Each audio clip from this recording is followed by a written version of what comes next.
மண்டை குழம்பு வைப்போமா? மண்டையை தனியாக எடுத்து எறா மண்டை குழம்பு வைக்கலாம், ட்ரை பண்ணுவோம். ஒரு நிறைய பேர் வைக்கிறாங்கப்பா.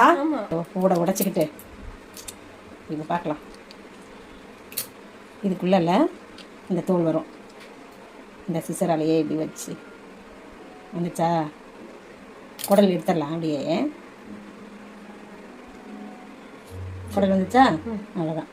அது குப்பையில் போட்ட வேண்டியதான். இப்போ ஓடையும் நம்ம க்ளீன் பண்ணிடலாம். நமக்கு ஓடலாம் வேணாம்ல. சரி, வறுத்தரலாம். ஸ்டிக் செய்யலாமா? சரி, நீங்களா என்ன சொல்றீங்க கமெண்ட்ல சொல்லுங்க. ஏன்னா இறால என்ன செய்யலாம்? இன்னும் நாங்கள் விதவிதமாக செஞ்சு சாப்பிட்டாச்சு. அவ்வளோதான், இவ்வளோதான். ஓடு எடுத்து போட்டு இது க்ளீன் ஆயிடுச்சு இந்த இடம் இல்லையா? முடிஞ்சிடுச்சுப்பா இறா க்ளீனிங். இப்படி தான்ப்பா இறா க்ளீனிங். கழுவிடுவோம்.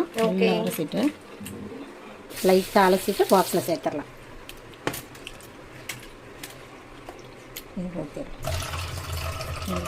எல்லாத்தையும் ஃப்ரிட்ஜில் வச்சிடலாம். ஃப்ரீசரில். அவ்வளோதான், உள்ளே இருக்கட்டும்.